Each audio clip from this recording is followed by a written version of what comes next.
Okay, देखिए question लिखिए। हाँ बेटा, फॉर्मूला लिख लेना एपी के एन टर्म्स के सम का। एस एन इक्वल टू होता है n by two a plus n minus one into d. ये एपी के एन टर्म्स के सम का फॉर्मूला है।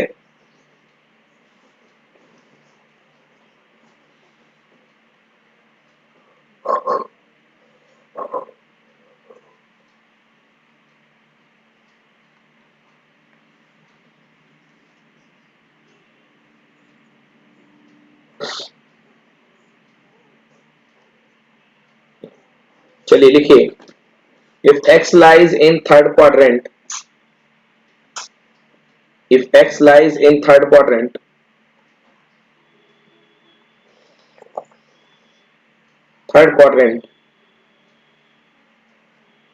and x lies in third quadrant and cos x equals to x lies in third quadrant and cos x equals to minus 1 by 3, cos x equals to minus 1 by 3, then find the value of sin x by 2, cos x by 2, tan x by 2. Then find the value of sin x by 2, cos x by 2, tan x by 2. क्या given है? cos x equals to केवल minus 1 by 3 given है। cos x equal to minus 1 by 3. Then find the value of sin x by 2, cos x by 2, tan x by 2. Question समझ में आया? Yes sir. हाँ लिख लो sure for exam, ये question बहुत important है। Sure for exam, exam में आएगा।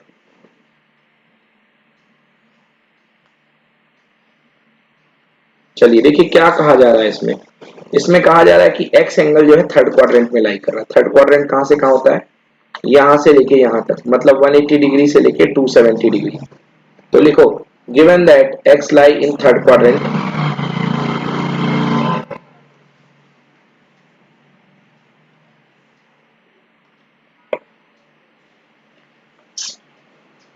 given that x lies in third quadrant, so x is between pi to 3 pi by 2, x जो होगा पाई से लेके 3 pi by 2 के बीच में होगा। x is between pi to 3 pi by 2। But आपको क्या चाहिए? आपको चाहिए x by 2, 2 में डिवाइड कर दो, 2 डिवाइड कर दो तो कितना आ जाएगा? x is between pi by 2 to 3 pi by 4, 2 पर डिवाइड कर दीजिए।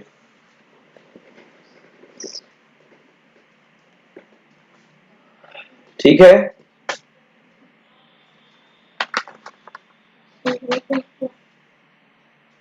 Yes sir. हाँ यस सर। मतलब अगर x थर्ड क्वाड्रेंट में लाई कर रहा है तो x by 2 कहां लाई करेगा? सेकेंड क्वाड्रेंट में। लिखो therefore x by 2 lie in second quadrant, x by 2 lies in second quadrant।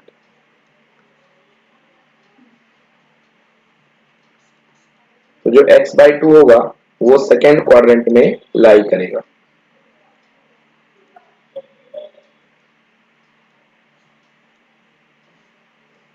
Clear?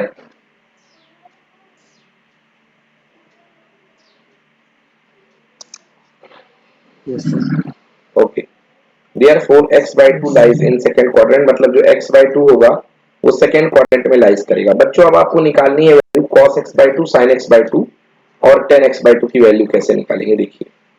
तो सबसे पहले सेकेंड क्वाड्रेंट में cos x by 2 क्या लिया जाएगा? नेगेटिव, क्योंकि सेकेंड क्वाड्रेंट साइन का घर होता है। तो sin x by 2 पॉजिटिव होगा, tan x by 2 नेगेटिव होगा। तो लिखो cos x by 2। cos x by 2 कैसे निकलेगा बच्चों? फॉर्मूले से 1 प्लस cos x का फॉर्मूला होता है 2 cos स्क्वायर x by 2, तो ये 2 अपॉन में चला जाएगा। तो cos x by 2 is equals to under root में 1 plus cos x upon 2। Note करो बेटा फॉर्मूला, इससे वैल्यू निकालो cos x by 2 की। ये वैल्यू आएगी -1/√3। माइनस में लेना क्योंकि सेकेंड क्वाड्रेंट में cos नेगेटिव होता है, तो cos की वैल्यू माइनस में आएगी।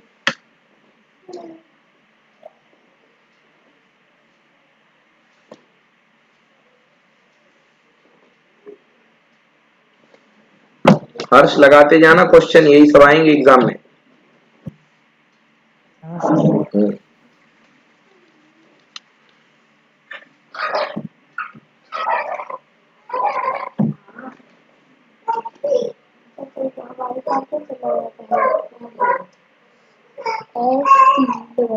cos x by 2 की वैल्यू आ गई।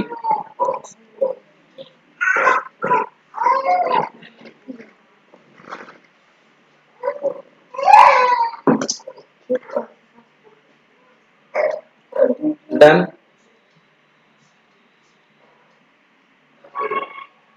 1 minute sir. हाँ नोट कर दो आराम से।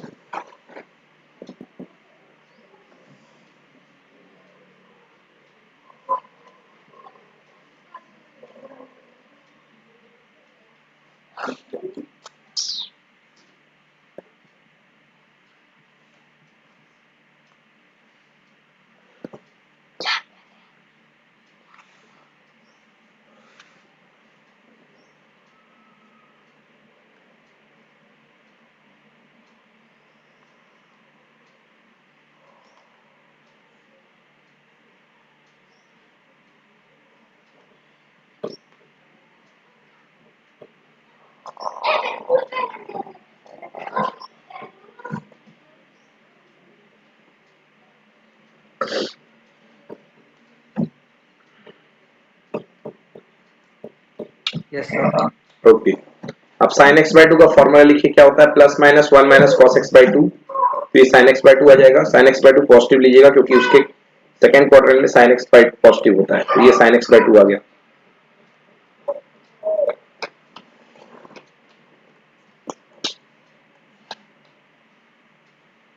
और sin x by 2 में cos x by 2 को डिवाइड कर दो तो आंसर आ जाएगा -√2, तो ये आ गया tan x by 2। बच्चों ये एनसीईआरटी का क्वेश्चन है, ये पक्का आएगा, बहुत इंपॉर्टेंट क्वेश्चन है।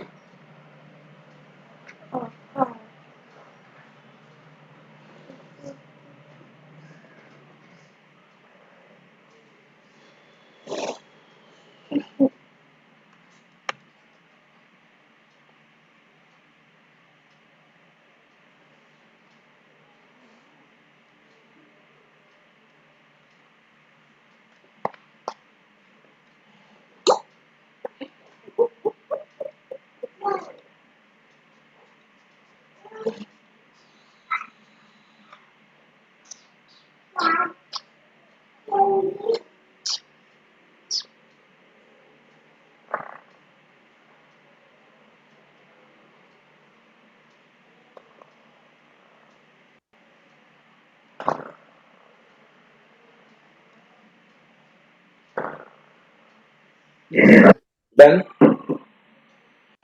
Yes sir, done sir. Okay, done sir. चलिए तो ये आ गई वैल्यू। चलिए अगला क्वेश्चन लिखिए।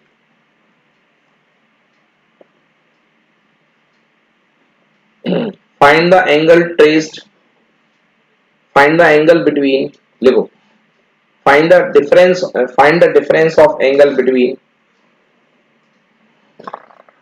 बिटवीन मतलब आपको एंगल का डिफरेंस निकालना, between hour and and minute hand, घड़ी के कांटे आवर हैंड और मिनट हैंड के बीच का आपको एंगल निकालना है। व्हेन द टाइम वाज, या when the time is 7 hours 20 minute, 7:20 पर घड़ी के आवर हैंड यानी घंटे के कांटे और मिनट के कांटे के बीच का एंगल कितना होगा, कितने डिग्री होगा, रेडियन में निकालिए, कितने रेडियन में होगा, आंसर रेडियन में दे रहा है। हाँ, 7:20 पे घड़ी के घंटे के कांटे और मिनट के कांटे में कितना डिफरेंस होगा, चलो करो भाई।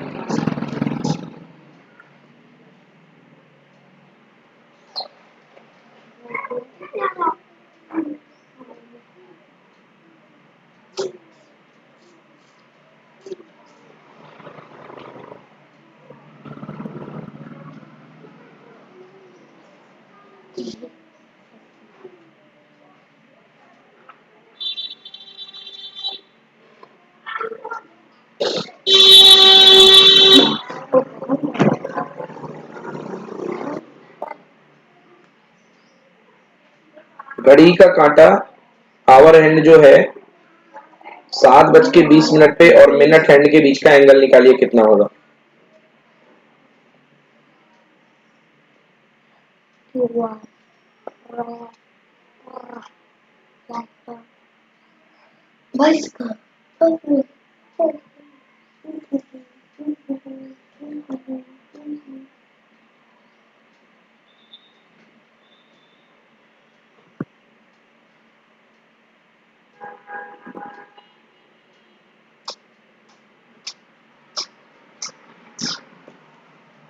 देखिए 7:20 पे आवर एंड कहाँ होगा, ये घड़ी है तो ये 12 बजने का सिंबल है। ओके, यहाँ पे 6 बजते हैं और इसके आगे 7 होता है। 7 बज पे एग्जैक्ट नहीं जाएगा घड़ी का काटा, आवर हैंड थोड़ा सा आगे रहेगा क्योंकि 8 होते हैं ये, तो आवर हैंड थोड़ा सा इधर रहेगा, हल्का सा इधर पे। ओके, तो आपको पहले देखो कि 7:20 पे कितना आवर हैंड घूम चुका होगा 12 बजे की तुलना में, यहाँ से लेके ये कितना घूम चुका होगा। तो बच्चों आपको पता है कि मिनट का जो आवर हैंड जो होता है वो 12 घंटे में 360 डिग्री घूमता है, मतलब 12 आवर में 360 डिग्री। तो 1 आवर में कितना घूमेगा, 1 आवर में घूमेगा 360 अपॉन 12 डिग्री, ठीक है ना, 360 अपॉन 12 डिग्री मतलब 30 डिग्री। 1 आवर में जो आवर का एंड होता है वो कितने डिग्री घूमता है, 12, 360 अपॉन 12 मतलब कि 30 डिग्री। बट हमें जो पूछा गया है कितना पूछा गया हमें, यहाँ पे टोटल आवर्स निकाल लो तो 720, तो 7 आवर्स तो कंप्लीट है, 20 को आवर्स में बदलोगे 20 मिनट हुआ ना, तो 20 मिनट को आवर बदलने के लिए 20 बाई क्या करना पड़ेगा 60, मतलब 7 प्लस 1/3। ओके, तो 3 7 या 21 प्लस 22/3, तो जय 22/3 आवर्स आया कि नहीं आया बताओ।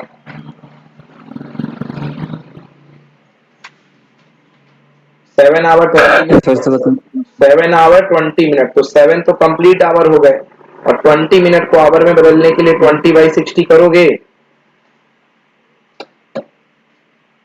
बिकॉज 20 मिनट है ना, तो 1 मिनट में यस सर। 1/60 आवर, तो 20 मिनट में 20/60 आवर होंगे कि नहीं होंगे। यस सर, होंगे सर। तो बेटा 7 प्लस 1/3 हो गया, 3 7 21 plus 22/3 done. Yes sir, done sir. तो 22/3 ये हो गया, नोट कर लो। तो 22/3 के हिसाब से 30 डिग्री, टोटल एंगल कितना हो गया 220 डिग्री, मतलब आवर एंड कितना चल गया 220 degree. Clear. Yes sir, clear sir. चलिए अब मिनट हैंड निकालते हैं। देखो मिनट हैंड कितने मिनट चला है वो देख लो। तो मिनट का जो हैंड होता है वो 60 मिनट में 360 डिग्री चल लेता है। तो मिनट का जो हैंड होता है वो 60 मिनट में 360 डिग्री चल लेता है, मतलब यहां से शुरू हो करके 360 डिग्री 60 मिनट में आ जाएगा, ठीक है ना। तो केवल, तो हमें कितना चाहिए देखो, हमें निकालना है 20 मिनट का, क्योंकि 20 मिनट में कहां पे होगा मिनट हैंड, देखो मिनट हैंड जो होगा 20 मिनट पे कहां पे होगा, यहाँ पे होगा कि नहीं होगा बताओ। Yes sir. तो 20 मिनट का एंगल इसका कितना हुआ बेटा, तो देखो 60 मिनट में 360 डिग्री, 60 मिनट में चलता है मिनट एंड 360 डिग्री, तो 1 मिनट में 360 अपॉन 60 मतलब कि कितने डिग्री 6 डिग्री, बोलो यस।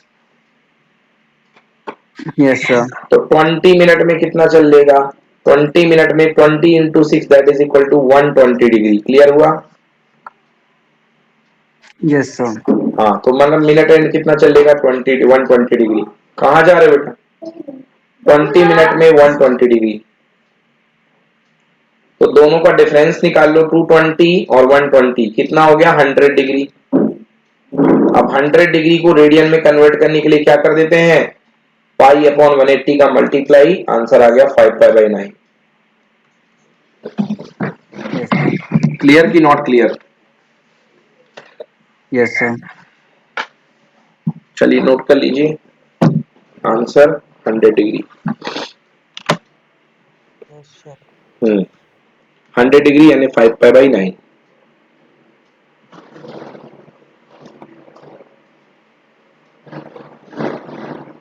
चलिए अगला क्वेश्चन देखिए बच्चों, ये क्वेश्चन जो है आउट ऑफ द सिलेबस जाएगा आपको, क्योंकि ग्राफिकल रिप्रेजेंटेशन वगैरह आपका नहीं है, थोड़ा सा उसमें आपके सिलेबस में कॉम्प्लेक्स नंबर का।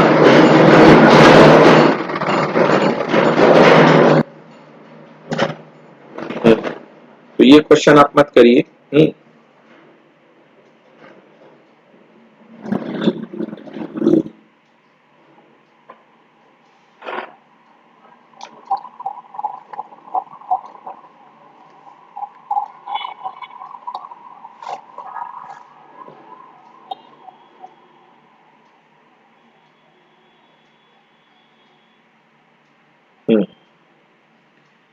अगला क्वेश्चन लिखिए, find limit x tends to 0 log 6 1 plus x by 6 minus log 6 1 minus x by 6 upon x। ये क्वेश्चन है बच्चों। लिखिए limit x tends to 0 log 6 1 plus x by 6 minus log 6 1 minus x by 6 upon x।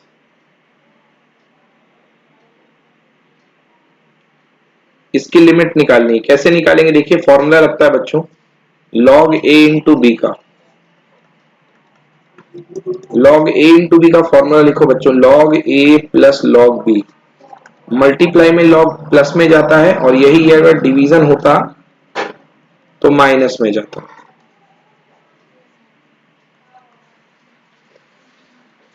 तो यही log minus में जाता, तो multiply में प्लस में और डिवीजन में माइनस में।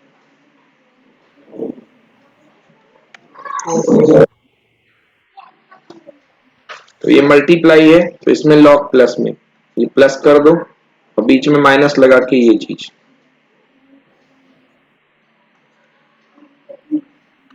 अपॉन x कर दो।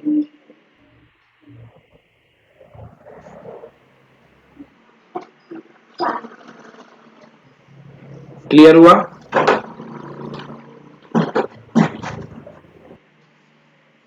सर एक बार फिर बता दीजिए। बेटा ये देखो ना, log 6 मल्टीप्लाई में है ना, तो log a इंटू बी, तो बेटा log a plus log b, और माइनस लगा करके फिर से log a इंटू बी, तो log a plus log b। दोनों को ओपन कर दिया ना, अपॉन में x है। ठीक है, अब आया समझ में? Yes sir. अब log 6 से log 6 कैंसिल हो जाएगा ओपन करोगे तो क्या बचेगा? दिस, ये वाला log माइनस ये वाला log अपॉन x। तो दोनों को ब्रेक कर लो।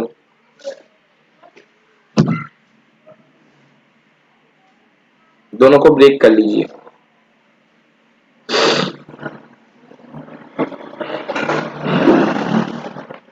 ठीक है, अब स्टैंडर्ड लिमिट लग जाएगी इसमें।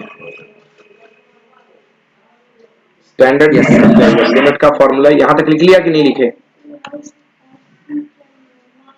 एक मिनट सर। हाँ बेटा।